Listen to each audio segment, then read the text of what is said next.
லூக்காவின் சுவிசேஷம் 1ஆம் அதிகாரம் 30ஆம் வசனம். தேவதூதன் அவளை நோக்கி, மரியாளே, பயப்படாதே, நீ தேவனிடத்தில் கிருபை பெற்றாய். பயப்படாதே, நீ தேவனிடத்தில் கிருபை பெற்றாய். இங்க பார்க்கிறோம், தேவதூதன் மரியாளை பார்த்து சொன்னா, பயப்படாதே, நீ தேவனிடத்தில் கிருபை பெற்றாய். எந்த சூழ்நிலையில மரியாளை பார்த்து தேவதூதன் இந்த வார்த்தையை சொன்னான் என்று பார்ப்போம் என்று சொன்னால், அதற்கு முந்தின வசனத்துல பார்க்கும்பொழுது, அவளோ அவனை கண்டு அவன் வார்த்தையினால் கலங்கி இந்த வாழ்த்துதல் எப்படிப்பட்டதோ என்று சிந்தித்து கொண்டிருந்தாள். தேவதூதன் மரியாளை பார்த்து சொல்றான், ஸ்திரீகளுக்குள்ளே நீ ஆசீர்வதிக்கப்பட்டவன் சொல்லி சில பிளெஸிங்ஸ் உள்ள வந்து சொன்ன மரியாளுக்கு ஒரே ஷாக் ஆயிடுச்சு. இதை கேள்விப்பட்ட உடனே மரியாளுக்கு சந்தோஷம் வரல, மரியாளுக்கு கலக்கம் தான் உண்டானது. வசனம் தெளிவாக சொல்லுகிறது, அவளோ அவனை கண்டு அவன் வார்த்தையினால் கலங்கி. ஆனா கலங்குகிற அளவுக்கு எந்த தீமையான செய்தி அங்க சொல்லப்படல. மரியாளுக்கு எந்த விதமான ஆபத்தான ஒரு காரியத்தையோ பயப்படக்கூடிய காரியத்தையோ தேவதூதன் சொல்லல. தேவதூதன் என்ன சொன்னாரு மரியாளுக்கு வந்து பார்க்கும் பொழுது 28ஆம் வசனத்துல, அவள் இருந்த வீட்டில் தேவதூதன் பிரவேசித்து, கிருபை பெற்றவளே வாழ்க, கர்த்தர் உன்னுடனே இருக்கிறார், ஸ்திரீகளுக்குள்ளே நீ ஆசீர்வதிக்கப்பட்டவள் என்றான். ஒன்லி பிளெஸிங், ஆசீர்வாதத்தை தான் தேவதூதன் பரலோகத்துல வந்து மரியாளை பார்த்து எடுத்த உடனே பேசுறார். இந்த வார்த்தை கேட்கும் பொழுது நீங்களும் நானும் தான் என்ன பண்ணியிருந்திருப்போம், நான் துள்ளி குதிச்சிருப்போம். எவ்வளவு சந்தோஷமான வார்த்தை. ஒரு தேவதூதன் பரலோகத்திலிருந்து என்ன தேடி வந்து என்னை பார்த்து கிருபை பெற்றவனேன்னு சொல்லி வாழ்த்தி ஆசீர்வதிச்சா நம்ம கலங்குவோமா, சந்தோஷப்படுவோமா? கண்டிப்பா சந்தோஷப்படுவோம். திடீர்னு உங்க வீட்டு கதவை ஒரு நாள் தட்டி தமிழ்நாட்டினுடைய முதலமைச்சர் தன்னுடைய அமைச்சர்களோடு கூட வந்து, உங்களை ஒரு சிறப்பான குடும்பமாக தெரிந்தெடுத்திருக்கிறோம், உங்களுக்கு ஒரு சொந்த வீடை நாங்கள் இந்த ஏரியாவில் கொடுக்க போறோம் அப்படின்னா கலங்குவீங்களா? கலக்கமா பார்ப்பீங்க? எப்படிப்பட்டதுன்னு யோசிப்பீங்க. அவ்வளவுதான், என்ன படன்னு தெரியாதுல்ல, இங்க ஓடி அங்க ஓடி, ஐயா வாங்க உட்காருங்க, அப்படியே ஒரு பரவசமாயிருவோம். ஆனா இங்க மரியாளுக்கு பரவசம் வரல, கலக்கம் வந்தது.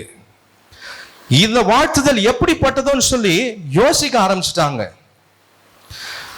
இங்க பார்க்கும் பொழுது இப்படிப்பட்ட வாழ்த்துதலுக்கு சந்தோஷப்படுவதற்கு பதிலாக கலக்கமும் இதை குறித்ததான ஒரு யோசனையும் மரியாளுக்குள்ள வரும் பொழுது அவங்க முகத்துல ஒரு பயம் தான் இருந்திருக்குமே தவிர முகத்துல ஒரு பெரிய சந்தோஷத்தை தேவதூதனால என்ன பண்ணிருக்க முடியாது, பார்த்திருக்க முடியாது. நான் இதை யோசித்து பார்த்தேன், இந்த வார்த்தையை இந்த தேவதூதன் எப்படி கொண்டு வந்திருப்பாரு காபிரியல் பரலோகத்திலிருந்து. பல ஆயிரம் ஆண்டுகளாக ஆண்டவராகி இயேசு கிறிஸ்து இந்த பூமியில மனுஷனாய் பிறக்க வேண்டும் என்பது பிதாவினுடைய திட்டம். இந்த திட்டத்துக்காக பல ஆயிரம் ஆண்டுகள் பரலோகம் காத்துக்கிட்டு இருந்தது. காலம் வந்த உடனே, டைம் வந்த உடனே, நான் இப்படி பார்க்கிறேன், தேவன் காபிரியலை அழைச்சிருப்பாரு, டைம் வந்துருச்சு, நீ போய் மரியாளை பார்த்து இந்த வார்த்தையை சொல்லு, கிருபை பெற்றவளே வாழ்கன்னு சொல்லு, ஸ்திரீகளுக்குள்ளே ஆசீர்வதிக்கப்பட்டவள் சொல்லி அவளை வாழ்த்துன்னு சொல்லி தேவன் கூப்பிட்டு காபிரியலை அனுப்பியிருப்பாரு. காபிரியலுக்கு ரொம்ப சந்தோஷம் உண்டாயிருக்கும், ஆமாவா இல்லையா? ஏன்னா இயேசு பூமியில வரப்போகிறாரு. இந்த வார்த்தையை கொண்டு போய் சொல்லும் பொழுது காபிரியலுக்கு இதுவரைக்கும் இந்த பூமிக்கு கொண்டு வந்த நியூஸ் எல்லாவற்றிற்கும் மேலாக, எல்லா செய்திக்கும் மேலாக இந்த செய்தியை கொண்டு வருவதில் தான் காபிரியல் ரொம்ப சந்தோஷப்பட்டிருப்பாரு. எத்தனை பேர் என் கூட இருக்கிறீங்க? ஹல்லேலூயா. இதை விட ஒரு பெரிய மகிழ்ச்சியான சிறப்பான செய்தி பரலோகத்திலிருந்து பூமிக்கு கிடையாது. இப்ப இப்படிப்பட்ட ஒரு செய்தியை காபிரியல் சந்தோஷமாக வரும் பொழுது பரலோகமே ஆர்ப்பரிச்சிருக்கும். இதற்கு தானே இவ்வளவு நாள் காத்துக்கிட்டு இருந்தோம். இந்த பரலோகத்திற்கு இந்த மகிமையான தேவன் ஒரு ஸ்திரீனுடைய வயிற்றில கருவாக உருவாகக்கூடிய நாள் வந்துருச்சுன்னு சந்தோஷமா, ஒரு மிகப்பெரிய சந்தோஷமா பரலோகம் பார்த்துக்கிட்டு இருந்திருக்கும். தேவதூதன் சந்தோஷமா அந்த வீட்டிற்கு வந்து அவளை பார்த்து பிளஸ் பண்ண உடனே அவன் முகத்துல என்னதான் இருந்தது, கலக்கம். சில நேரத்துல பாருங்க, என்னதான் வாக்குத்தத்தத்தை சொன்னாலும் இந்த 6 மணி 3:45 மாறவே மாறாது. 6 மணி என்ன ஆகாது, அப்படியே தான். அப்படியே சொல்ற, சொல்லிட்டு போ. இப்போ சொல்றவங்களுக்கு எப்படி இருந்திருக்கும், அப்படிதான் இந்த காபிரியலை பார்க்கிறேன். எவ்வளவு சந்தோஷம், எவ்வளவு மகிழ்ச்சி. தேவன் கொடுத்த வாக்குத்தத்தம், ஒரு பெரிய காரியம் பூமியில நடக்க போகுது, இயற்கைக்கு அப்பாற்பட்ட காரியம். இதை வந்து சொல்லும் பொழுது மரியாளுடைய முகத்துல கலக்கமும் ஆழ்ந்த சிந்தைக்குள்ள போயிட்டாங்க. கர்த்தருடைய நாமத்துல உங்களுக்கு சொல்றேன், கர்த்தர் உங்களுக்கு அநேக வாக்குத்தத்தங்களை கொடுத்திருப்பார். ஆனா இதுவரைக்கும் அந்த வாக்குத்தத்தம் நிறைவேறுவதற்கு சாத்தியமான சூழ்நிலைகள் இல்லாததுனால நீங்கள் கலங்கி கொண்டிருக்கிறீங்களா? நீங்க அது குறித்து யோசிச்சுக்கிட்டு இருக்கீங்களா? இதெல்லாம் எப்படி நடக்க போகுது? வாக்குத்தத்தம் வந்துருச்சு, ஆனா இத்தனை ஆண்டுகள் ஆனது, ஆனால் சூழ்நிலைகள் எல்லாம் மாறி போயிருக்கிறதுன்னு சொல்லி ஒருவேளை இன்றைக்கு கலக்கத்தோடு அதை குறித்த ஆழ்ந்த சிந்தையோடு கூட இருக்கிறீங்களா? இப்போதான் தேவதூதன் உங்களை பார்த்து சொல்லக்கூடிய காரியம், பயப்படாதே, நீ தேவனிடத்தில் கிருபை பெற்றாய். பக்கத்துல பார்த்து சொல்லுங்க, பயப்படாதே, நீ தேவனிடத்தில் கிருபை பெற்றாய். நீ கலங்க வேண்டாம், இதை குறித்து நீ அதிகமா யோசிக்க வேண்டாம், நீ தேவனிடத்தில் கிருபை பெற்றாய். ஹல்லேலூயா.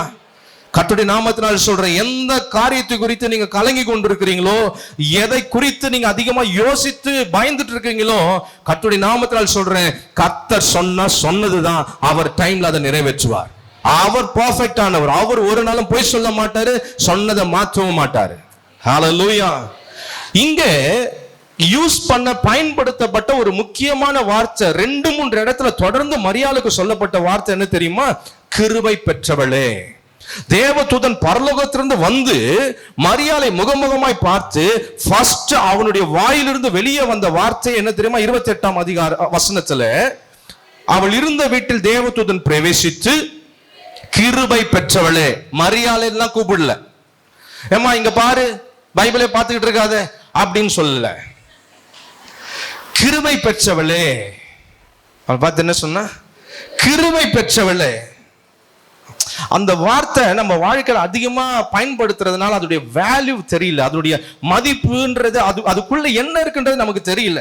நான் இதை ஆழமா யோசிச்சு பார்த்தேன். ஏன் அந்த வேர்டை எடுத்த உடனே முதல் வார்த்தையா அந்த மரியாளுக்கு, பரலோகத்தின் தேவனுக்கு, இந்த பூமியிலே தாயாய் மாறக்கூடிய ஒரு ஸ்திரீக்கு எவ்வளவு வார்த்தையை சொல்லியிருக்கலாம். ஆனா ஃபர்ஸ்ட் அவளுக்கு நேரா சொல்லப்பட்ட, பரலோகத்திலிருந்து அனுப்பப்பட்ட வார்த்தையே கிருபை பெற்றவளே. ஹல்லேலூயா. அப்ப யோசிச்சு பார்த்தேன், இந்த கிருபை எவ்வளவு பெரிய ஒரு வேல்யூவானது, மதிப்பான வார்த்தை. அந்த கிருபைக்கு பரலோகம் எவ்வளவு வேல்யூ கொடுக்குது. அதை யோசிச்சு பார்க்கும் பொழுதுதான் சில காரியங்களை ஆண்டவர் என்னோடு கூட உணர்த்த ஆரம்பித்தார். இந்த கிருபையை நம்ம அதிகமா சாதாரணமா பயன்படுத்துறதுனால இந்த கிருபைக்குரிய உண்மையான வார்த்தை, உண்மையான அந்த வேல்யூ, மதிப்பு தெரியாம சாதாரணமா நினைச்சிட்டு இருக்கிறோம். இங்க இருக்கிற நீங்க எல்லாருமே கர்த்தர் இடத்துல கிருபை பெற்றவங்க. வசனம் சொல்லுது, விசுவாசத்தினாலே கிருபையினாலே தான் நீங்களும் நான் என்ன பண்ணிருக்கோம்? ரட்சிக்கப்பட்டிருக்கிறோம். ஏசப்பாவை அறிந்து கொண்டு இன்னைக்கு நீங்க கர்த்தருடைய பிள்ளையா உட்கார்ந்து இருக்கிறதுக்கு 2 காரியம் தான், கிருபையும் விசுவாசமும். இது 2 தான் உங்களை இன்னைக்கு கர்த்தருடைய பிள்ளையா மாற்றி இருக்குது. அப்போ நீங்க எல்லாரும் யாரு? கிருபை பெற்றவங்க. ஹல்லேலூயா. முதல்ல இதை தெளிவா புரிந்து கொள்ளுங்க. நீங்க எல்லாரும் யாரு? நம்ம எல்லாரும் யாரு? கிருபை பெற்றவங்க. தேவனிடத்துல கிருபை பெற்றிருக்கிறோம். அப்போ இந்த மரியாள், இந்த கான்டெக்ஸ்ட்ல நான் உங்களுக்கு சொல்ல விரும்புறேன். மரியாளுக்கு தேவதூதன் கிருபை பெற்றவளேன்னு சொன்னதுனால மரியாளுக்கு என்ன ஆசீர்வாதங்கள் கிடைத்தது? பல ஆசீர்வாதங்கள் இருக்கிறது வேதத்துல, மரியாளை குறித்து பேசுவதற்கும் கிருபை குறித்து பேசுவதற்கும். ஆனால் இந்த சம்பவத்திலிருந்து ஒரு 5 காரியங்களை மாத்திரம் உங்களுக்கு முன்பாக நான் வைக்க விரும்புகிறேன். முதலாவது, கிருபை பெறுகிறவர்களுக்கு என்ன பிளெஸிங், என்ன ஆசீர்வாதம் கிடைக்கும்னா, அதே 1ஆம் அதிகாரம் 28ஆம் வசனத்தை மீண்டும் ஒரு விசை வாசிப்போம். பிரவேசித்து கிருபை பெற்றவளே வாழ்க, கர்த்தர் உன்னுடனே இருக்கிறார், ஸ்திரீகளுக்குள்ளே நீ ஆசீர்வதிக்கப்பட்டவள் என்றான். இந்த கிருபை பெற்றவள்னு சொல்லிட்டு அதோட நிறுத்தல. தேவதூதன் தொடர்ந்து மரியாளை பார்த்து பேசுறாரு. என்ன சொல்றாரு? கர்த்தர் உன் கூட இருக்கிறாரு, ஸ்திரீகளுக்குள்ளே நீ ஆசீர்வதிக்கப்பட்டவள். ஹல்லேலூயா. பல ஸ்திரீகள் இருக்கிறாங்க, பல பெண்கள் இந்த உலகத்துல இருக்கிறாங்க. ஆனா இவங்க எல்லாரையும் விட நீ ஆசீர்வதிக்கப்பட்டவ. ஏன் தெரியுமா? நீ கிருபை பெற்றவள். ஹல்லேலூயா. அப்போ கிருபை பெற்றவளுக்கு கிடைக்கக்கூடிய முதல் பிளெஸிங் என்னன்னா, தெய்வீக தேர்வு, டிவைன் செலக்ஷன். தெய்வீக தேர்வு தான் கிருபை பெற்றவளுக்கு. அதனாலதான் கர்த்தர் உங்களை யோசிச்சு பாருங்க, உங்க சொந்தக்காரங்களை எவ்வளவு பேர் ரட்சிக்கப்படாம இருக்கிறாங்க. இன்னும் நீங்க வசிக்கிற இடத்துல எவ்வளவு பேர் ரட்சிக்கப்படாம இருக்கிறாங்க. நீங்க வேலை செய்யற இடத்துல, படிக்கிற இடத்துல எவ்வளவு பேர் ரட்சிக்கப்படாம இருக்கிறாங்க. ஆனா இந்த உலகத்துல எவ்வளவு பணக்காரர் இருக்கிறாங்க, ராஜாக்கள் இருக்கிறாங்க, ஐஸ்வர்யவான்கள், அரசியல்வாதிகள் இருக்கிறாங்க, ரட்சிக்கப்படாத எவ்வளவு பேர் இருக்கிறாங்க. ஆனா அவர்கள் எல்லாரும் மத்தியிலும் இருந்து கர்த்தர் உங்களை என்ன பண்ணிருக்கிறாரு? தேர்ந்தெடுத்திருக்கிறார். ஹல்லேலூயா. You are selected people. தெய்வீக தேர்வுக்குள்ளாக வந்திருக்கிறவங்க. ஆமென். ஹல்லேலூயா. முதலாவது கிருபை பெற்றவங்களுக்கு கிடைக்கக்கூடிய ஆசீர்வாதம் தெரியுமா? மற்றவர்களிடத்திலிருந்து உன்னை கர்த்தர் தெரிந்தெடுத்திருக்கிறார், உங்களை செலக்ட் பண்ணிருக்கிறார். எனக்கு வேணும்னு, அவருக்கு வேணும்னு உங்களை கர்த்தர் தெரிந்தெடுத்திருக்கிறார். அதனால்தான் மரியாள் வாழ்ந்த நாட்கள பல பெண்கள் இருந்தாங்க. ஆனா எல்லாரையும் ஆண்டவர் செலக்ட் பண்ணல, ஒருத்தரை தான் செலக்ட் பண்ணி அவங்கள பார்த்து சொன்னாரு, ஸ்திரீகளுக்குள்ள நீ ஆசீர்வதிக்கப்பட்டவர். இங்க நான் உங்களை பார்த்து கர்த்தர் ஊழியனா, கர்த்தர் கொடுத்த இந்த செய்தியை வைத்து நான் உங்களை பார்த்து சொல்றேன், பூமியில் இருக்கிற ஜனங்களை விட நீங்கள் ஆசீர்வதிக்கப்பட்டவர்கள். ஸ்திரீகளுக்குள்ள நீங்க ஆசீர்வதிக்கப்பட்டவங்க, சகோதரர்களுக்குள்ளாக நீங்க ஆசீர்வதிக்கப்பட்டவர்கள். ஹல்லேலூயா. அப்ப முதலாவது தேவன் உங்களை தெரிந்தெடுத்திருக்கிறார். ஆமென். தெரிந்தெடுத்த எவரையும் கர்த்தர் ஆசீர்வதிக்காம விட மாட்டாரு. தெரிந்தெடுக்கிறாருனாலே ஒரு நோக்கம் இருக்குது. ஹல்லேலூயா. நோக்கம் இல்லாமல் கர்த்தர் யாரையும் தெரிந்தெடுப்பதில்லை. மரியாளை தேவன் தெரிந்தெடுத்ததற்கு ஒரு மிகப்பெரிய நோக்கம் இருந்தது. சும்மா மரியாள் கிட்ட தேவதூதன் ஸ்திரீகளுக்குள்ள ஆசீர்வதிக்கப்பட்டவன் சொல்லல. அந்த வார்த்தையை மரியாள் பெறும்பொழுது எதற்காக என்னை ஆசீர்வதிக்கப்பட்டவள் இந்த தேவதூதன் சொல்றான்னு அவருக்கு தெரியாது. அதனால்தான் அவள் கலங்கினாள். இந்த வாழ்த்துதல் எப்படிப்பட்டதோ என்று யோசிக்க ஆரம்பித்தா, எதற்காக இதை சொல்றாங்கன்னு எனக்கு தெரியலையே அப்படின்னு அவங்களுக்கு ஒரு குழப்பம் இருக்குது. ஆனாலும் பரலோகத்திற்கும் அனுப்பப்பட்ட தேவதூதனுக்கும் தெரியும், மரியாளுக்குள்ள கர்த்தர் மிகப்பெரிய திட்டத்தை வச்சிருக்கிறாரு. ஹல்லேலூயா. அப்ப இங்க உங்களை கர்த்தர் செலக்ட் பண்ணிருக்கிறாருன்னா, அந்த கிருபையினால கர்த்தர் உங்களை செலக்ட் பண்ணிருக்கிறாருன்னா, நீங்கள் அறியாத ஒரு திட்டத்தை, ஒரு மேன்மையான ஆசீர்வாதத்தை கர்த்தர் உங்களுக்குள்ள, உங்க குடும்பத்துக்குள்ள வச்சிருக்கிறார்ன்றதை மறந்துடாதீங்க. ஹல்லேலூயா. அப்ப நீங்க கிருபை பெற்றவளா இருக்கிறபடினால முதலாவது நீங்க டிவைன் செலக்ஷனுக்குள்ள இருக்கிறீங்க, தெய்வீக தேர்வினால தேர்ந்தெடுக்கப்பட்டிருக்கீங்க. உலகத்தில் இருக்கிறவங்க எல்லாரும் உங்களை சாதாரணமா அற்பமா நினைக்கலாம். மரியாதை கூட அன்றைக்கு இருந்த ஜனங்க எல்லா ஸ்திரீகளோட ஒரு ஸ்திரீயா தான் பார்த்திருப்பாங்க. ஆனா பரலோகம் அவங்கள பார்த்து என்ன சொல்லுது? ஸ்திரீகளுக்குள்ளே பூமி அவங்கள பார்த்து என்ன பண்ணி, பூமியில இருந்த ஜனங்க அவங்கள பார்த்து என்ன பண்ணிருக்காது? இந்த வார்த்தையை சொல்ல மாட்டாங்க. ஏன் தெரியுமா? அவங்களுக்கு மரியாதைக்குள்ள இருக்கிற தேவ திட்டம் தெரியாது. ஆனா பரலோகத்துக்கு தெரியும் அவங்களுக்குள்ள என்ன திட்டம் வச்சிருக்கிறேன்னு. இங்க இருக்கிற ஒவ்வொருத்தருக்குள்ள தேவன் என்ன திட்டம் வச்சிருக்கான்னு பரலோகத்துக்கு தெரியும். அதனாலதான் பரலோகம் உங்களை பார்த்து சொல்லுது, எல்லா ஜனங்களை விட நீங்க ஆசீர்வதிக்கப்பட்டவங்க. ஹல்லேலூயா. அன்றைக்கு மரியாள் ஒரு பெரிய ஐஸ்வர்யவான் கிடையாது, ஒரு அரண்மனையில் இருக்கிற ராஜஸ்திரீ கிடையாது. அவங்க ரொம்ப சாதாரணமான ஒரு பெண்மணி. அவங்க குறித்து ஒரு பெரிய பேக்ரவுண்ட் எங்கேயும் சொல்லப்படல. ஆனா பரலோகம் அவங்கள தான் செலக்ட் பண்ணது. இந்த பூமியில உங்களோடு கூட வாழ்கிறவர்கள் பல காரியங்களில் அந்தஸ்துல, பணத்துல, பதவியில உயர்ந்தவர்களா இருக்கலாம். ஆனால் உலகம் மற்றவர்களை பணத்தை வைத்து, அந்தஸ்தை வைத்து பெரியவர்கள் உயர்ந்தவர்கள் என்று கணிக்கலாம். ஆனால் பரலோகமோ உங்களை தான் அவர்களை விட உயர்ந்தவர்களாய், மேன்மை உள்ளவர்களாய் பார்த்து கொண்டிருக்கிறது. ஹல்லேலூயா. அப்ப முதலாவது கிருபையின் மூலமாக நமக்கு கிடைக்கக்கூடிய ஆசீர்வாதம், பரலோகம் கொடுக்கிற ஆசீர்வாதம் என்ன தெரியுமா? தெய்வீக தேர்வு, டிவைன் செலக்ஷன். இரண்டாவது 31ஆம் வசனத்தை வாசிங்க. இதோ நீ கர்ப்பவதியாகி ஒரு குமாரனை பெறுவாய், அவருக்கு இயேசு என்று பெயரிடுவாயாக. தேவதூதன் மரியாளை பார்த்து சொல்றான், நீ பயப்படாதே, தேவனிடத்தில் கிருபை பெற்றாய்ன்னு சொல்லிட்டு அடுத்து அவர் சொல்றது என்ன தெரியுமா? இதோ நீ கர்ப்பவதியாகி ஒரு குமாரனை பெறுவாய், அவருக்கு இயேசு என்று பெயரிடுவாயாக. புரிந்து கொள்ளுங்க, முதலாவது கிருபை பெற்றவங்களுக்கு கிடைக்கிற ஆசீர்வாதம் தெய்வீக தேர்வு, மனுஷனுடைய தேர்வு இல்ல. மனுஷன் உங்களை செலக்ட் பண்ண மாட்டான். மறுபடியும் சொல்றேன், மனுஷன் உங்களை ஒதுக்கலாம், ஆனா கர்த்தர் ஒதுக்கப்பட்டிருக்கிற உங்களை தான் தனக்கு வேணும்னு எடுக்கிறவர். மனிதர்கள் உங்களை அற்பமா என்னெல்லாம் உங்களை ஒதுக்கலாம், புறக்கணித்து வைக்கலாம், ஆனா கர்த்தர் உங்களை தான் அவருக்கு வேணும்னு செலக்ட் பண்றார். ஹல்லேலூயா. ஆண்டவருடைய செலக்ஷனே வித்தியாசமா இருக்கும். ஆண்டவர் அந்தஸ்தை பார்த்து, ஞானத்தை பார்த்து, சூழ்நிலையில பார்த்து தெரிந்தெடுக்கிறவர் அல்ல, இருதயத்தை பார்த்து செலக்ட் பண்றவர். ஹல்லேலூயா.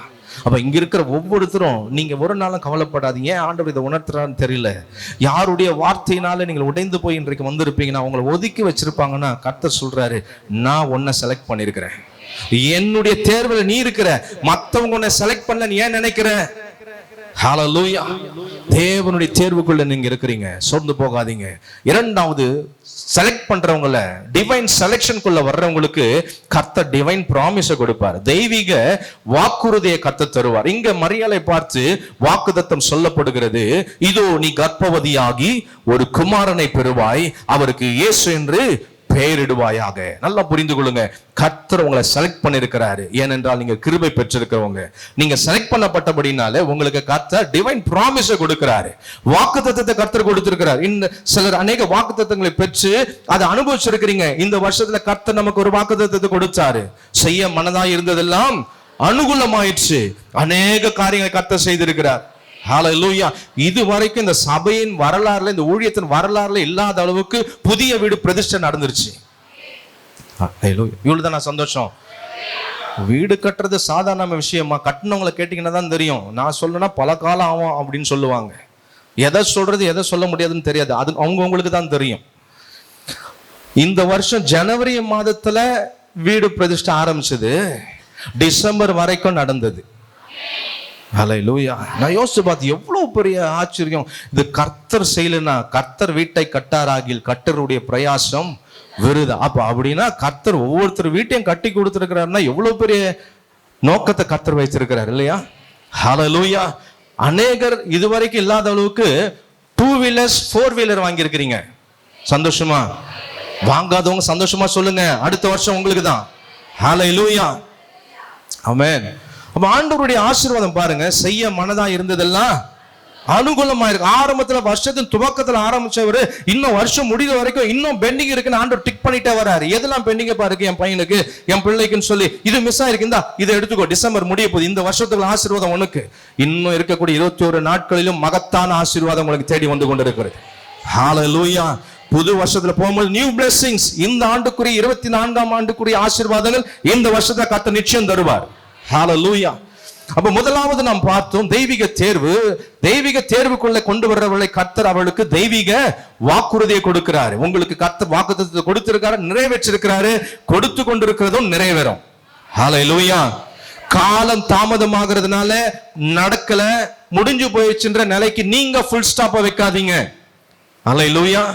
நீங்க என்ன பண்ணாதீங்க, ஃபுல் ஸ்டாப்பை முற்றுப்புள்ளியை நீங்க வைக்காதீங்க, கர்த்தர் வைக்கட்டும். ஹல்லேலூயா. என்றைக்கு ஒரு நாள் ஒரு ஊழியக்கார் சொன்ன அந்த வார்த்தை என்னுடைய உள்ளத்துல இன்னும் தொனித்து கொண்டே இருக்குது. நீ உயிரோடு இருக்கிற வரைக்கும் கர்த்தர் சொன்ன வாக்குத்தத்தம் இன்னும் அது முடிவுக்கு வரலன்னு சொன்னார். ஹல்லேலூயா. நீ ஜீவனோடு கூட இருக்கிற வரைக்கும் கர்த்தர் உனக்கு கொடுத்த வாக்குத்தத்தம் எக்ஸ்பயர் ஆகல. ஆமென். எத்தனை பேருக்கு சொல்றது புரியுது? நீங்க உயிரோடு கூட இருக்கிற வரைக்கும் கர்த்தர் எத்தனை ஆண்டுகளுக்கு முன்பாக வாக்குத்தத்தம் கொடுத்திருக்கலாம். பல ஆண்டுகள் ஆகியும் இன்னும் நிறைவேறாமல் இருந்தாலும் அது நிறைவேறவில்லை என்ற அர்த்தம் அல்ல. அதற்காக நாளும் காலமும் கர்த்தர் வைத்திருக்கிறார். அது அவருடைய திட்டத்துல இருக்குது. நான் மறுபடியும் சொல்றேன், ஆராதனை நேரத்துல கர்த்தர் உணர்த்தினது சொன்னதை, கர்த்தர் ஒரு நாளும் குறைவு வைக்கிறவர் அல்ல. கர்த்தர் ஒரு நாளும் எதையும் முழுமையா செய்கிறவர், பாதியாக விட்டுட்டு போறவர் அல்ல. என் தேவன் எதை செய்தாலும் நிறைவாய் செய்கிறவர், முழுமையாக செய்கிறவர், அழகாக செய்கிறவர், செய்து விட்டு அழகு பார்க்கிறவர். ஹல்லேலூயா. இப்படிப்பட்ட தெய்வத்தை ஆராதிக்கிற நாம சொல்லலாமா, என் வாழ்க்கையில் இந்த குறை இருக்குது, கர்த்தர் எனக்கு குறை வச்சுட்டாருன்னு சொல்ல முடியுமா? கர்த்தர் குறை வச்சுட்டாருன்னு சொன்னோம்னா அவரை நீங்க இன்னும் பெர்ஃபெக்ட்டா அண்டர்ஸ்டாண்ட் பண்ணல, புரிந்து கொள்ளுதுன்னு அர்த்தம். அவர் யாரு இன்னும் உங்களுக்கு தெரியல. எத்தனை பேர் சொல்ல முடியும், என் ஆண்டவர் எனக்கு எல்லாம் வச்சு நிறைவாய் தந்திருக்கிறார், இன்னும் நிறைவேற்றி கொண்டே இருப்பாரு, ஒரு நாளும் கர்த்தர் குறை வைக்க மாட்டாரு. நமக்கு சில காரியம் கிடைக்கல அப்படின்னு நினைச்சாலும் கர்த்தருக்கு தெரியும் இது கிடைக்காததுனாலதான் உனக்கு ஒரு முழுமையா இருக்குது. ஹல்லேலூயா. இத சாதாரணமான மனிதர்கள் ஏற்றுக்கொள்ள முடியாது. ஆவிக்குரிய வாழ்க்கையில ஒரு மெச்சூரிட்டி ஸ்டேஜ்ல போகும்போது இதை நீங்க புரிந்து கொள்ளுவீங்க. இதை நான் ஆட் பண்ணனா இந்த ஒரு ரவுண்ட், அந்த ஒரு முழுமை, அந்த ஒரு ஃபுல்னஸ் இருக்காது. அதுல சில டிஸ்டர்பன்ஸ் உண்டாகும். உன் வாழ்க்கையில ஒரு ஃபுல்னஸ் இருக்கணும்னா இது வேண்டாம், இது இருக்கணும், கர்த்தர் கொண்டு வந்திருப்பாரு. ஹல்லேலூயா. புரியுதா நான் சொல்றது? அப்ப நல்லா புரிந்து கொள்ளுங்க, மற்றவர்களிடத்துல இருக்கிறது உங்ககிட்ட இல்லாம இருக்கிறது தான் உங்களுக்கு முழுமை. அது பரலோகம் திட்டம் பண்றது. மனுஷன் பாப்பான் என்கிட்ட இருக்குது உன்கிட்ட இல்ல, நீ குறைவா இருக்கிறன்னு மனுஷன் பாப்பான், உலகம் சொல்லும். ஆனா பரலோகம் சொல்லும், அவன் கிட்ட இருக்கிறது உன்கிட்ட இருந்தா நீ முழுமை அடைய மாட்ட, அவன் கிட்ட இருக்கிறது உன்கிட்ட இல்லாம இருக்கிறது தான் உனக்கு முழுமை. புரியுதா?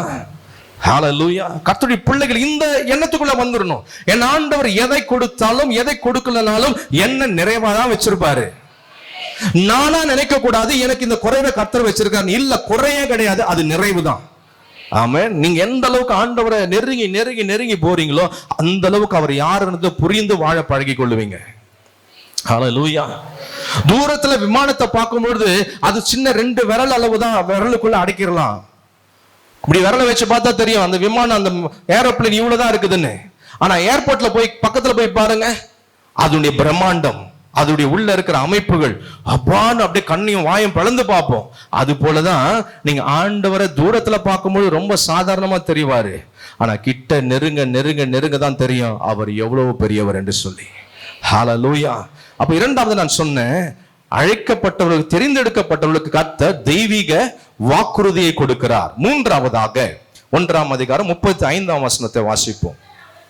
தேவதூதன் அவளுக்கு பிரதியுத்தரமாக, பரிசுத்த ஆவி உன்மேல் வரும், உன்னதமானவருடைய பலம் உன்மேல் நிழலிடும், ஆதலால் உன்னிடத்தில் பிறக்கும் பரிசுத்தம் உள்ளது தேவனுடைய குமாரன் என்னப்படும்.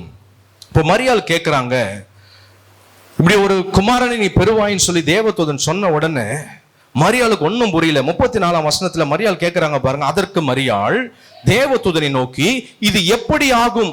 புருஷனை அறியேனே, நான் திருமணம் ஆகாதவ, என்னுடைய வயிற்றில எப்படி ஒரு கரு உருவாகி ஒரு பிள்ளையை நான் பெற்றெடுக்க முடியும்? இது எனக்கு புரியாத காரியமா இருக்குது. இது நான் முதலா கேள்விப்படுறேன். இது எப்படி நடக்கும்? இதுக்கு சாத்தியமே இல்லையே. இன்றைக்கு உட்கார்ந்து இருக்கிற உங்க வாழ்க்கையில கர்த்தர் கொடுத்த வாக்குத்தத்தம் நிறைவேறுவதற்கு சாத்தியமில்லாத சூழ்நிலையில நீங்க இருக்கிறீங்களா? சாத்தியமில்லாத அளவுக்கு உங்க சரீரத்துல பலவீனங்கள் இருக்கிறதா? சாத்தியமில்லாத அளவுக்கு உங்களுடைய சுற்றி இருக்கிற நபர்கள் உங்களுக்கு இருக்கிறாங்களா? தேவதூதன் உங்களை பார்த்து சொல்ற காரியம், கர்த்தர் உங்களை பார்த்து சொல்லக்கூடிய காரியம் என்னவென்று சொன்னால், பரிசுத்த ஆவி உன்மேல் வரும், உன்னதமானவருடைய பலம் உன்மேல் நிழலிடும். மரியாளே, இது எப்படி நடக்கும்? நீ கலங்காத. உனக்கு வாக்கு பண்ணினவர் அந்த வாக்கு தத்தத்தை நிறைவேற்றுவதற்கு அவரே இறங்கி வருவார். மூன்றாவது, டிவைன் என்கவுண்டர், தெய்வீக சந்திப்பு. முதலாவது நான் சொன்ன தெய்வீக தேர்வு, இரண்டாவது தெய்வீக வாக்குறுதி. கொடுத்த வாக்குறுதியை நிறைவேற்றுவதற்கு நீங்க பாடுபட வேண்டியதில்லை. அவர் வாக்குத்தத்தம் கொடுத்தார்னா அதை நிறைவேற்றுவதற்கு அவரே வருவாரு. தேவகுமாரன் மரியாளுடைய வயிற்றில கருவாய் உருவாவதற்கு திரியேக தேவனை இறங்கி வருகிறார்கள். பரிசுத்த ஆவியானவரும் உன்னதமானவருடைய பலமும் மரியாளை மூட ஆரம்பிக்கிறதுனாலதான் தேவகுமாரன் கருவாய் மரியாளுடைய வயிற்றில உருவாகுகிறார். உங்களுக்கு கர்த்தர் ஒரு வாக்குத்தத்தத்தை கொடுத்திருக்கிறார்னா அதை நிறைவேற்றுவது உங்க வேலை இல்ல, அதை நிறைவேற்றுவது கர்த்தருடைய வேலை. உங்களுக்கு கொடுத்த வாக்குத்தத்தத்தை நிறைவேற்றுவதற்கு அவரே இறங்கி வேலை செய்வார். அல்லேலூயா. அவரே, கவனிக்கிறீங்களா? அவரே உங்களுக்காக இறங்கி வேலை செய்வார். செய்தியை நல்லா கவனிங்க. செய்தி நேரத்துல கோட்டை விட்டுக்கிட்டு இருந்தீங்கன்னா வாழ்க்கையில ஆசீர்வாதத்தை இழந்து போயிருவீங்க. செய்தி நேரத்துல ரொம்ப பர்ஃபெக்டா கவனிங்க. கர்த்தருடைய வார்த்தை நேரடியா வந்துகிட்டே இருக்கும். முழு செய்தியும் உங்களுக்கு வர. சில நேரத்துல ரொம்ப சாதாரணமா உட்கார்ந்துட்டு இருக்கலாம், ஏதோ ஒரு செய்தியை பேசிட்டு போறாங்க.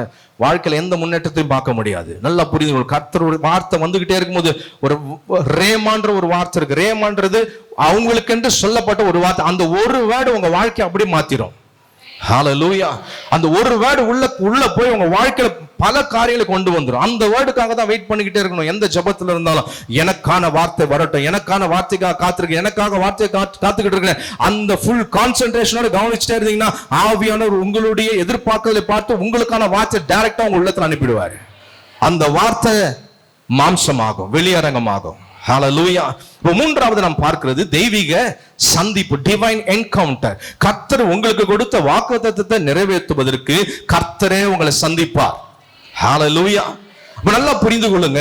கர்த்தர் உங்களுக்கு இந்த நாளில பேசிக்கிட்டு இருக்கிறாருன்னா நான் விசுவாசத்தோடு சொல்றேன். அன்றைக்கு மரியாளிடத்துல வந்து பேசின காபிரியலுடைய வார்த்தை நிமித்தமாக மரியாளுடைய வயிற்றில ஒரு கரு உண்டாகி அது 10 மாதங்கள் பொறுத்து இந்த பூமியை ரட்சிக்கத்தக்க தேவ குமாரனாக அவர் உருவெடுத்து வந்திருப்பார் என்று சொன்னால், இந்த 2024 ஆண்டு 12ஆம் மாதத்துல இன்றைக்கு உங்களுக்கு நேராக விதைக்கப்படுகிற இந்த வார்த்தை உங்க சரீரத்திலும் உங்களுடைய வாழ்க்கையிலும் உங்கள் குடும்பத்திலும் உங்கள் பிரயாசங்களிலும் அது விதையாக விதைக்கப்படும். 2025ஆம் ஆண்டிலே அது வெளியரங்கமாகும். அது மகிமையாக வெளியரங்கமாகும். நீங்க மாற்றம் பார்க்க மாட்டீங்க, உங்களை சுற்றி இருக்கிற எல்லாரும் அதை பார்ப்பாங்க. ஹல்லேலூயா. இன்றைக்கு அது எப்படி ஆகும்னு உட்கார்ந்துட்டு இருப்பீங்க. அன்னைக்கு சொல்லுவீங்க, கர்த்தர் எனக்கு மகிமையானவைகளை செய்தார். ஹல்லேலூயா. மரியாளுக்கு சொல்லப்பட்ட வார்த்தை உன்னதமானவருடைய பலன் உன்மேல நிழலிடும், பரிசுத்த ஆவி உன்மேல வரும். அது அப்படியே நடந்தது. இன்றைக்கும் தேவ சமூகத்துல உங்களுக்கு உட்கார்ந்து இருக்கிறேன், உங்களுக்கு நேராக கர்த்தருடைய வார்த்தை சொல்றேன். பயப்படாதே, நீ தேவனிடத்தில் கிருபை பெற்றாய். இன்றைக்கு கர்த்தர் உங்க வாழ்க்கையில எதையெல்லாம் செய்யணும்னு இந்த வார்த்தையின் மூலமாக உங்க வாழ்க்கையில விதைச்சுக்கிட்டு இருக்கிறாரோ, அடுத்த ஆண்டிலே நீங்கள் அதை வெளியரங்கமாய் பார்ப்பீர்கள். உங்களை சுற்றி இருக்கிற ஜனங்கள் அதை பார்ப்பார்கள். எது சாத்தியம் இல்லை நினைச்சீங்களோ அந்த காரியம் அடுத்த வருஷத்துல வருகிற நாட்களில் சாத்தியம். இன்றைக்கு உள்ள போகிற இந்த வார்த்தை நாளைக்கு வெளியரங்கமாக மாற போகிறது. எத்தனை பேர் விசுவாசிக்கிறீங்க? எதெல்லாம் நான் சொல்றேன், எதெல்லாம் முடியாதுன்னு நினைக்கிறீங்களோ, எதெல்லாம் நடக்காதுன்னு நினைக்கிறீங்களோ, வருகிற வருஷத்துல அதெல்லாம் நடந்தே தீரும் கர்த்தருடைய வார்த்தையின்படியாக. அப்போ மூன்றாவது டிவைன் என்கவுண்டர், தெய்வீக சந்திப்பு உங்களுக்கு நடக்கும் கர்த்தர் கொடுத்த வாக்குத்தத்தத்தை நிறைவேற்றுவதற்கு. நான்காவதாக 1ஆம் அதிகாரம் 37ஆம் வசனம், தேவனாலே கூடாத காரியம் ஒன்றுமில்லை என்றான். இதை சொல்லிட்டு கடைசியாக மரியாள் இடத்துல அந்த தேவதூதன் பேசுற வார்த்தை, அதுக்கப்புறம் போயிடுவாரு, அவ்வளவுதான். கடைசியா மரியாளுக்கு சொன்ன வார்த்தை என்ன தெரியுமா? தேவனால கூடாத காரியம் ஒன்றுமில்லை என்று. இன்னும் மரியாளுக்குள்ள உள்ளத்துல ஒரு யோசனை இருக்குது. மரியாளுக்கு ஒரு கேரக்டர், மரியாளுக்கு நிறைய குணாதிசயங்கள் உண்டு. அதுல நான் படித்து தெரிந்து கொண்ட ஒரு காரியம் என்னன்னா, மரியாள் அதிகமா யோசிக்கிறவங்க, அதிகமா நிறைய பேர்கிட்ட பேச மாட்டாங்க. நடக்கிற சம்பவங்களை எல்லாவற்றும் ரொம்ப மைண்ட்ல வச்சு ஆழமா சிந்திக்கிற ஒரு குணாதிசயம், ஒரு கேரக்டர் தான் இந்த மரியாள். ஆரம்பத்திலே பார்த்தோம், தேவதூதன் வந்து சொன்ன உடனே அவங்க என்ன பண்றாங்க? அவனை கண்டு கலங்கி இந்த வாழ்த்துதல் எப்படிப்பட்டது என்று கேட்கல, திங்கிங் மோடுக்கு போயிட்டாங்க, யோசிக்க ஆரம்பிச்சிட்டாங்க. மரியாளுடைய நிறைய காரியங்களை பார்த்தீங்கன்னா, ஒவ்வொரு காரியத்திலும் அவங்க ஆழ்ந்து யோசிக்க ஆரம்பிச்சிருவாங்க. கொஸ்டின் பண்ண மாட்டாங்க, அடுத்தவங்க கிட்ட போய் நிறைய காரியத்தை சொல்லிட்டு இருக்க மாட்டாங்க, தனிப்பட்ட முறையில சிந்திக்க ஆரம்பிக்கிறவங்க. இப்போ இவ்வளவு தூரம் தேவதூதன் மரியாள் கிட்ட பேசிக்கிட்டே இருக்கும்போது தேவதூதன் பார்த்துருப்பாரு, still you have something in your mind. இன்னும் உள்ளத்துல ஏதோ ஒன்று இருக்குது, ஒரு சந்தேகம் இருந்துகிட்டே இருக்குது, இது நடக்குமான்னு. இவ்வளவு சொல்லி நீ இன்னும் யோசிச்சுக்கிட்டு இருக்க. இப்பொழுதும் சிலர் இங்க உட்கார்ந்து இருக்கிற நீங்க, உங்க வாழ்க்கையில கர்த்தர் கொடுத்த வாக்குத்தத்தம், நீங்க எதிர்பார்க்கிற நன்மை நிறைவேறுமான்ற ஒரு யோசனையில் இருக்கிறீங்க. உங்களை பார்த்து அன்றைக்கு காபிரியேல் சொன்ன வார்த்தையை நான் சொல்றேன், தேவனால் கூடாத காரியம் ஒன்றுமில்லை. உங்க பக்கத்து கரத்தை பிடிச்சு சொல்லுங்க, தேவனால் கூடாத காரியம் ஒன்றுமில்லை. ஹல்லேலூயா. இப்போ மரியாளை பார்த்து கடைசியாக சொல்லிட்டாரு, தேவனால கூடாது ஒன்றும் இல்லைம்மா, ஒன்னால முடியாது, நீ நினைச்சா இயற்கையினால முடியாது, ஆனா தேவனால கூடாத காரியம் ஒன்றும் இல்லை. ஹல்லேலூயா. அப்போ நான்காவது பிளெஸிங், கிருபை பெற்றவங்களுக்கு கிடைக்கக்கூடிய நாலாவது ஆசீர்வாதம் என்னன்னா, டிவைன் என்கரேஜ்மெண்ட், தெய்வீக ஊக்கம். தெய்வீக ஊக்கம். இப்போ கடைசியா அந்த மரியாள் ஸ்டில் அவங்க யோசிச்சுட்டு இருக்கும்போது கடைசியா ஒரு வேர்டை கொடுத்து தேவதூதன் அவங்களை என்கரேஜ் பண்றான். ரொம்ப வரி பண்ணாத, நீ யோசிச்சுட்டு இருக்காத, தேவனால கூடாது ஒண்ணும் இல்லை, அவ்வளவுதான், விடு. ஹல்லேலூயா. தேவனுடைய தெய்வீக ஊக்கம், டிவைன் என்கரேஜ்மெண்ட். இன்றைக்கு கர்த்தர் உங்களை தைரியப்படுத்துறாரு, இந்த ஆவியானவர் உங்களை ஊக்கப்படுத்துறாரு. எது நடக்காதுன்னு இன்னும் யோசிச்சுட்டு இருக்கிறீங்களா? கர்த்தர் சொல்றாரு, தேவனால கூடாத காரியம் ஒன்றுமில்லை. மனிதர்களால் முடியாது, மருத்துவர்களால் முடியாது, மருந்துகளால் முடியாது, இயற்கையினால் முடியாதது உண்மைதான். ஆனா தேவனால கூடாத காரியம் ஒன்றுமில்லை. ஒரு நாளும் யாராவது சொல்ல முடியுமா, கர்த்தர் அறிஞ்சவங்க, இந்த காரியம் தேவனால முடியாதுன்னு? ஹல்லேலூயா. ஒரு நாள் சொல்ல முடியும். அவர் சகலத்தையும் செய்ய வல்லவர், அவர் செய்ய நினைத்தது தடைபடாது. அவர் சகலத்தையும் அதினதன் காலத்தில் நேர்த்தியாய் செய்திருக்கிறார். ஹல்லேலூயா. உங்க வாழ்க்கையில நீங்க கிருபை பெற்றவங்களா இருக்கிறதுனால, முதலாவது நீங்க தெய்வீக தேர்வுக்குள்ள வந்திருக்கிறீங்க. தெய்வீக தேர்வுக்குள்ள வந்திருக்கிற உங்களுக்கு தெய்வீக வாக்குத்தத்தம் கொடுக்கப்பட்டிருக்கிறது. தெய்வீக வாக்குத்தத்தத்தை பெற்ற உங்களுக்கு தெய்வீக சந்திப்பு நடந்திருக்கிறது, நடந்து கொண்டிருக்கிறது, இன்னமும் நடக்கும். தெய்வீக சந்திப்பை பெற்றிருக்கிற உங்களுக்கு, சந்திக்க போகிற உங்களை கர்த்தர் தெய்வீக ஊக்கத்தை கொடுக்கிறார், டிவைன் என்கரேஜ்மெண்ட். இன்றைக்கு நான் உங்களை உற்சாகப்படுத்தி அனுப்புறேன். இந்த வருஷத்தின் நிறைவில் வந்து இந்த காரியம் நடக்கல, மிஸ் ஆயிடுச்சுன்னா ஃபீல் பண்ணாதீங்க, கர்த்தர் செய்வார். தேவனால் கூடாத காரியம் ஒன்றுமில்லை. என்ன இப்படி பல ஆயிரம் கேள்வி இருக்கட்டும், எல்லா ஆயிரமான கேள்விகளுக்கு ஒரே ஒரு பதில் தான் உங்களுக்கு, தேவனால் கூடாத காரியம் ஒன்றுமில்லை. இதுக்கு மிஞ்சின வார்த்தை இல்ல. இதுக்கு பிறகு தேவதூதன் மரியாளோடு கூட பேசல. அந்த வசனத்தை வாசிங்க, 37, 38. தேவனால கூடாத காரியம் ஒன்றுமில்லை என்றான். அதற்கு மரியாள், இதோ நான் ஆண்டவருக்கு அடிமை, உம்முடைய வார்த்தையின்படி எனக்கு ஆக கடவுது என்றாள். அப்பொழுது தேவதூதன் அவள் இடத்திலிருந்து போய்விட்டான். இதுதான் லாஸ்ட் வேர்டு. மரியாள் கூட தேவதூதன் பேசின கடைசி வார்த்தை அதுதான், தேவனால கூடாத காரியம் ஒன்றுமில்லை. இதை சொன்ன மரியாள் அதுக்கு பிறகு அவங்களை என்ன பண்ணல, எந்த திங்கிங் மோட்ல இருந்தாங்களோ அதுல இருந்து வெளியே வந்துட்டாங்க. இப்போ கிளியர் ஆயிட்டாங்க, தெளிவாயிட்டாங்க. இப்போ தேவதூதனை பார்த்து சொல்றாங்க, இதோ நான் ஆண்டவருக்கு அடிமை, உம்முடைய வார்த்தையின்படி எனக்கு ஆக கடவுது என்றால். உங்க வலது கரத்தை பரலோகத்துக்கு நேராக உயர்த்தி அப்படியே கண்களை மூடி ஆண்டவரை பார்த்து சொல்லுங்க, இதோ நான் உமக்கு அடிமை, உம்முடைய வார்த்தையின்படி எனக்கு ஆக கடவுது. ஹல்லேலூயா.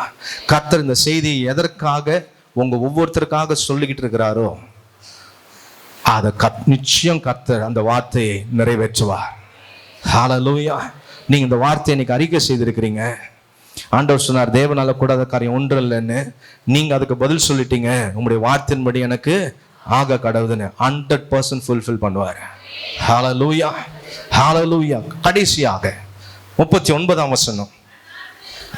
அந்நாட்களில் மரியாள் எழுந்து மலை நாட்டிலே யூதாவில் உள்ள ஒரு பட்டணத்திற்கு தீவிரமாய் போய் சகரியாவின் வீட்டுக்குள் பிரவேசித்து எலிசபெத்தை வாழ்த்தினாள். எலிசபெத் மரியாளுடைய வாழ்த்துதலை கேட்ட பொழுது அவளுடைய வயிற்றில் இருந்த பிள்ளை துள்ளிற்று. போதும். கடைசியாக இப்போ இந்த வார்த்தையெல்லாம் தேவதூதன் மரியாள் இடத்துல பேசிட்டு தேவதூதன் போயிட்டாரு. தேவதூதன் சென்ற பிறகு மரியாள் ஒரு காரியத்தை செய்யறாங்க. இப்போ மரியாள் தேவதூதன் போன உடனே அந்நாட்களில் மரியாள் எழுந்து மலை நாட்டிலே யூதாவில் ஒரு பட்டணத்திற்கு தீவிரமாய் போய். இந்த வசனத்தில் நிறைய ஆழமான சத்தியம் இருக்குது. இந்த செய்தியை, பரலோகத்தினுடைய செய்தியை, ஒரு மகத்தான காரியத்தை மரியாள் கேட்ட பிறகு, எல்லாம் பேசி முடித்த பிறகு, இப்பொழுது மரியாள் என்ன பண்றாங்கன்னா எழுந்து மலை நாட்டில் இருக்கிற யூதாவுக்கு, அவங்க யூதாவில் உள்ள ஒரு பட்டணத்துக்கு போறாங்க. எப்படி போறாங்கன்னா பொறுமையா எல்லார்கிட்டும் போய் சொல்லிட்டு நான் எவ்வளவு நாள் பொறுத்து வருவேன் அப்படின்றதெல்லாம் எல்லாத்தையும் ஆயத்தம் பண்ணி வச்சுட்டு ரொம்ப ஸ்லோவா புறப்படல. பாருங்க, வசனத்துல இருக்கக்கூடிய ஒவ்வொரு வார்த்தையும், ஒவ்வொரு எழுத்தும், ஒவ்வொரு எழுத்தின் உறுப்புகளும் அர்த்தம் உள்ளது. பைபிள்ல இங்க எழுதப்பட்டிருக்கிறது தீவிரமாய் போய், தீவிரமாய் குயிக்கா போறாங்க. எங்க போறாங்கன்னா எலிசபெத் வீட்டுக்கு போறாங்க. ஏன் எலிசபெத் வீட்டுக்கு போனாங்க? தேவதூதன் மரியாள் இடத்துல பேசும்பொழுது 36ஆம் வசனத்துல ஒரு காரியத்தை சொல்றாரு. இதோ உனக்கு இனத்தாளா இருக்கிற எலிசபெத்தும் தன் முதிர் வயதில் ஒரு புத்திரனை கர்ப்பம் தரித்திருக்கிறாள். அவளுக்கு இது 6ஆம் மாதம். இப்போ எலிசபெத்துக்கு 6 மாசம், மரியாளுக்கு இப்போதான் ஆரம்பம். இப்போ மரியாள் உடனே எங்க போறாங்க தெரியுமா? ஏற்கனவே தேவதூதனால் வாக்குத்தத்தம் பண்ணப்பட்டு அந்த முதிர் வயதுல கர்ப்பம் தரித்திருக்கிற எலிசபெத் வீட்டுக்கு மரியாள் போறாங்க. ஏன் எலிசபெத் வீட்டுக்கு போகணும்? இந்த செய்தியை மரியாள் தான் வீட்டுல இருக்கவங்க கிட்ட சொல்லிருக்கலாம். தன்னுடைய சொந்தக்காரங்க எவ்வளவு பேர் இருப்பாங்க சொல்லிருக்கிறான். பக்கத்து வீட்டுல போய் எக்கா இங்க கொஞ்சம் வாக்கா, நேத்து ஒரு தேவதூதன் வந்தான், என்ன ஆச்சு தெரியுமா உனக்கு கதை? அப்படியா சொன்ன? ஏதோ வர இரு, நம்ம ஜொமேட்டோல புக் பண்ணிக்கலாம். இன்னைக்கு ஒரு பெரிய மேட்டர் சிக்கி இருக்குது, உக்காந்து பேசுவோம் வா, இன்னும் அவங்கள வேணா கூப்பிடுறியா கூப்பிடு அப்படின்னு உலகத்துல இருக்கிற ஜனங்க பண்ணியிருப்பாங்க. ஆனா மரியாள் என்ன பண்ணாங்க தெரியுமா? இந்த விஷயத்த தன்னுடைய குடும்பத்திலோ அக்கம் பக்கத்துல இருக்கிற யாரிடத்துலயும் சொல்லல. இவங்க டைரக்டா ஃபாஸ்டா போனது எங்க தெரியுமா? எலிசபெத் இடத்துல போறாங்க. காரணம், எலிசபெத்தும் வாக்கு தத்தம் பண்ணப்பட்டு அந்த வாக்கு தத்தத்தினாலே கருத்தரிச்சிருக்கிறாங்க. மரியாளும் வாக்கு தத்தம் பண்ணப்பட்டு மரியாளுடைய வயிற்றிலும் கரு உண்டாகிறது. நல்லா புரிந்து கொள்ளுங்க. வாக்கு தத்தம் பெற்றவர்கள், தரிசனம் உள்ளவர்கள், தரிசனம் பெற்றவர்களோடு கூட தான் இணையணும். ஆவிக்குரியவர்கள் ஆவிக்குரியவர்களோடு கூட இணைந்தாதான் கர்த்தர் கொடுத்த தரிசனம் உங்க வாழ்க்கையில ஃபுல்ஃபில் ஆகும். ஆவி ரட்சிக்கப்பட்ட நீ, கிருபை பெற்றிருக்கிற நீ, தெய்வீக தேர்வுக்குள்ள வந்திருக்கிற நீ, தெய்வீக வாக்குறுதியை பெற்றிருக்கிற நீ, தெய்வீக சந்திப்பை பெறுகிற நீ, தெய்வீக ஊக்கத்தை பெறுகிற நீ, நீ தேவனாலே நடத்தப்படணும். தெய்வீக நடத்துதல் உங்களுக்கு வேண்டும். கிருபை பெற்றவர்களுக்கு தெய்வீக நடத்துதல் உண்டு. கடைசி பிளெஸிங் அதுதான், டிவைன் லீடிங். மரியாளுக்கு யாரும் சொல்லிக் கொடுக்கல, நீ எழுந்து எலிசபெத் கிட்ட போ, தேவதூதன் சொல்லல. தேவதூதன் இப்போ எலிசபெத் 6 மாசமா இருக்கிறாங்க அவ்வளவுதான் சொன்னார். ஆனா மரியாள் என்ன பண்றாங்க? தேவ ஆவியானவர் உணர்த்தப்பட்டபடினாலே எழுந்து எலிசபெத் வீட்டுக்கு போனாங்க. நான் இதை எப்படி பாக்குறேன்னா, ஒருவேளை மரியாள் போய் பக்கத்து வீட்லயே அங்க இருக்க யூத ஜனங்க கிட்ட போய் சொல்லி, ஒரு தேவதூதன் வந்தாரு, என்ன பார்த்து சொன்னாரு, நீ கர்ப்பவாதியாகி ஒரு குமாரனை பெறுவாய். உடனே சொல்லுவான், அபத்தம் அபத்தம் வாயில் அடிச்சிருப்பான், உனக்கு கல்யாணமே ஆகலையே, இப்படி நடக்கலாமா? இப்படி நடந்தா உன்னை என்ன சொல்லுவாங்க யூத குலத்துல? உன்னை கொண்டு போட்டுருவாங்களே. அட பாவி, நீ என்ன கனவு கண்டியா, புலம்புறியா? அதெல்லாம் நடக்காது, அதை நினைக்காத, அது கெட்ட கனவு, மறந்துரு. இப்படிதான் யூதர்கள் சொல்லியிருப்பாங்க. ஆனா எலிசபெத் கிட்ட போய் பேசும்பொழுது என்ன நடந்தது தெரியுமா? அது 41ஆம் வசனத்தை வாசித்தோம் இல்லையா? எலிசபெத் மரியாளுடைய வாழ்த்துதலை கேட்ட பொழுது அவளுடைய வயிற்றில் இருந்த பிள்ளை துள்ளிற்று. ஹல்லேலூயா. இப்போ எலிசபெத் ஆவியினால் நிரப்பப்படுறாங்க. ஏன் தெரியுமா? ஆல்ரெடி மரியாள் மேல பரிசுத்த ஆவியானவரும் உன்னதமானுடைய பலனும் நேரிட்டபடினால அவளுக்குள்ள ஒரு தேவ குமாரன் கருவாக உருவாகிட்டாரு. இப்ப மரியாள் போய் பேசும்பொழுது மரியாளுக்குள்ள இருந்த பரிசுத்த ஆவியானவர் எலிசபெத்துக்குள்ள கிரியை செய்யறாரு. எலிசபெத் சரீரத்துல கிரியை செய்யல, எலிசபெத்துடைய வயிற்றில் இருந்த 6 மாசம் குழந்தை ஆவியினால அபிஷேகம் பண்ணப்படுகிறது. இன்னைக்கு வெளியே உட்காந்து என்னதான் பாடலாம் ஆராதிச்சாலும் அபிஷேகம் இறங்குறது இல்ல. அன்றைக்கு யோவான் ஸ்நானகன் 6 மாசம் குழந்தை, இன்னும் கரு முழுமை அடையல. அப்படி இருக்கும்போதே வயிற்றுல யோவான் ஸ்நானகன் என்ன ஆனாரு? தேவ ஆவியானவரால அபிஷேகம் பண்ணப்பட்டார். ஏற்கனவே வாக்குத்தத்தம் சொல்லப்பட்டிருக்கிறது. வாசிங்க 1ஆம் அதிகாரம் 15ஆம் வசனம். அவன் கர்த்தருக்கு முன்பாக பெரியவனாயிருப்பான், திராட்சரசமும் மதுவும் குடியான், தன் தாயின் வயிற்றில் இருக்கும் பொழுதே பரிசுத்த ஆவியினால் நிரப்பப்பட்டிருப்பான்னு சொல்லி சகரியா கிட்ட ஆலயத்துல தேவதூதன் சொல்லிட்டாரு. அதுக்கு பிறகுதான் எலிசபெத் கர்ப்பம் தரிச்சு 6 மாசம் ஆன பிறகு அன்றைக்கு சொன்ன வாக்கு தத்துவம் இன்றைக்கு மரியாள் மூலமாக கர்த்தர் நிறைவேற்றுகிறார். பாத்தீங்களா ஆண்டவர் எப்படி கனெக்ட் பண்றாருன்னு? ஆண்டவர் ஏதோ சும்மா போற போக்கில் எதையும் சொல்லிட்டு போக மாட்டார். சொன்னார்னா பெர்ஃபெக்ட்டா அந்த டைம்ல அதை கனெக்ட் பண்ணி முடிச்சிருவாரு. இப்ப இங்க சொல்லப்பட்ட இந்த தீர்க்க தரிசன வார்த்தை மரியாள் மலைநாட்டில் இருக்கிற எலிசபெத் வீட்டுக்கு போய் எலிசபெத்தை வாழ்த்தும் பொழுது அங்க எலிசபெத்துடைய வயிற்றில் இருந்த 6 மாத குழந்தை என்ன ஆகுது? பரிசுத்த ஆவியினால நிரப்பப்பட்டது. புரிந்து கொள்ளுங்க, கர்த்தர் உங்களுக்கு ஒரு தரிசனத்தை வாக்கு தத்தத்தை கொடுத்திருப்பாருன்னா கண்ட உங்ககிட்ட போய் ஷேர் பண்ணிக்கிட்டு இருக்காதீங்க, அது உடஞ்சு போயிடும். கர்த்தர் தரிசனத்தை கொடுத்திருப்பாரு, ஒரு திட்டத்தை, ஒரு தொலைநோக்கு பார்வை உங்களுக்கு கொடுத்திருப்பாருன்னா அது ஊழியமா இருக்கலாம், அது உங்க வியாபாரமா இருக்கலாம், உங்க குடும்ப ஆசீர்வாதமா இருக்கலாம். அதை போய் உடனே பேன் எல்லார்கிட்ட என்ன பண்ணாதீங்க, போய் லவுட் ஸ்பீக்கர் வச்சு சொல்லிக்கிட்டு இருக்காதீங்க. ஒன்னும் இல்லாம உடைச்சு போட்டுருவாங்க. நீங்க யாரோடு கூட கனெக்ட் ஆகணும்னா அதே போல ஆவியானவரால நடத்தப்படுறவங்க, உங்களை போலவே ஆவியானவரை புரிந்து வைத்திருக்கிறவங்க, உங்களை போலவே தேவ சமூகத்துல காத்திருக்கிறவங்க, அவர்களிடத்துல நீங்க இணைந்தாதான் இந்த கரு வளர ஆரம்பிக்கும். தரிசனம் வளரணும்னா, தரிசனம் நிறைவேறணும்னா ஒத்த தரிசனம் உள்ளவர்களோடு கூட தான் நீங்க இணையணுமே தவிர உலக பிரகாரமான ஆளோடு கூட நீ இணைஞ்சுக்கிட்டு இருந்தீங்கன்னா உனக்கு கொடுத்த தரிசனமும் நிறைவேறாம போயிடும். ஹல்லேலூயா. மரியாளுடைய வயிற்றில் இருந்ததான அந்த வாக்குத்தத்தம் நிறைவேறுவதற்கு மரியாள் மலை நாட்டுக்கு தீவிரமா ஓடுனாங்க. அப்ப நல்லா புரிந்து கொள்ளுங்க, உங்களுக்கு கர்த்தர் சில தரிசனங்களை கொடுத்திருக்கிறாருன்னா அதை எல்லார்கிட்டையும் சொல்லிக்கிட்டு இருக்காதீங்க. Don't open out. அதை நீங்க வெளியே சொல்லக்கூடாது. வெளியே சொன்னா நடக்காது. உள்ளத்துல வைத்துக் கொண்டிருங்க. தேவதூதன் தேவ ஆவியானவர் உங்களை யாரு கூட நடத்துறாரோ அவங்க கூட மட்டும்தான் நீங்க கனெக்ட் ஆகணும். ஹல்லேலூயா. அப்படி இருந்தா மாத்திரம்தான் தேவன் கொடுத்த தரிசனம் உங்களுக்கு நிறைவேறும். சிலர்கிட்ட எல்லாம் போய் சொன்னீங்கன்னா பொறாமையில அழிச்சு போட்டுருவாங்க. ஆமா, வயிறு எரிஞ்ச ஒண்ணு இல்லாம போயிரும். வேதத்துல இருக்குது, வன்கண், எரிச்சலின் ஆவி, பொறாமை ஆவி, இதெல்லாம் இருக்குது. இதெல்லாம் நான் ஒன்னும் செய்யக்கூடாதுன்னா நீங்க கர்த்தருடைய ரத்தத்துக்குள்ளா இருக்கணும். வேதத்துல நிறைய உதாரணங்களை உங்களுக்கு நான் சொல்லி இருக்கிறேன் ஏற்கனவே. கர்த்தர் உங்களுக்கு சில காரியத்தை சொன்னார்னா எல்லாத்தையும் எல்லாருக்கிட்டையும் உணர்ச்சி வசப்பட்டு சொல்லிக்கிட்டு இருக்காதீங்க. மரியாளை போல சிந்தித்துக் கொண்டிருங்க, கர்த்தருடைய சமூகத்துல வைங்க. அப்படிப்பட்ட ஒத்த தரிசனம் உள்ளவர்களோடு கூட இணைந்து கொள்ளுங்க, உங்க தரிசனம் வளரும். ஹல்லேலூயா, ஹல்லேலூயா. அங்க 3 மாதங்கள் எலிசபெத் வீட்டுல மரியாள் இருக்கிறாங்க. 3 months அவங்க கூட இருக்கிறாங்க. சும்மா பார்த்துட்டு விஷ் பண்ணிட்டு வந்துடல. 3 மாசம் அவங்க கூட இருக்கிறாங்க. எலிசபெத்துக்கு 9 மாசம் ஆகும் பொழுதுதான் மரியாள் வயிற்றுல 3 மாசம் மரியாள் ரிட்டர்ன் வராங்க. ஹல்லேலூயா. இப்ப கர்த்தர் உங்களுக்கு சில வாக்குத்தத்தங்களை கொடுக்கிறாருன்னா உள்ள வச்சிருங்க, ஜெபம் பண்ணிட்டு இருங்க. அந்த வாக்குத்தத்தத்தை யாருக்கிட்ட சொன்னா அதற்காக ஜெபம் பண்ணுவாங்களோ, சந்தோஷப்படுவாங்களோ அவங்க கிட்ட மட்டும் ஷேர் பண்ணுங்க. ஹல்லேலூயா. நிறைவேற வரைக்கும் எந்த காரியத்தை எல்லார்கிட்டையும் சொல்லிட்டு இருக்காதீங்க. அப்ப 5 ஆசீர்வாதத்தை சொன்னேன். கிருபை பெற்றவங்களுக்கு கிடைக்கக்கூடியது, முதலாவது டிவைன் செலக்ஷன், தெய்வீக தேர்வு. 2வது டிவைன் ப்ராமிஸ், தெய்வீக வாக்குறுதி. 3வது டிவைன் என்கவுண்டர், தெய்வீக சந்திப்பு. 4வது டிவைன் என்கரேஜ்மெண்ட், தெய்வீக ஊக்கம். 5வது டிவைன் லீடிங், தெய்வீக நடத்துதல். ஹல்லேலூயா, ஹல்லேலூயா. இப்ப இந்த கிருபை எல்லாருக்கும் கிடைக்குமா? ஏற்கனவே தான் சொல்லிட்டீங்களே, நாங்க ரட்சிக்கப்படுறது கிருபையினால. உண்மைதான். மரியாளுக்குள்ள இருந்த ஒரு 4 குணாதிசயங்கள் இருக்கிறது. கர்த்தருக்கு சித்தமானால் வருகிற வாரத்துல அதை நம்ம தியானிக்கலாம். மிஸ் பண்ணிடாதீங்க இந்த செய்தியை.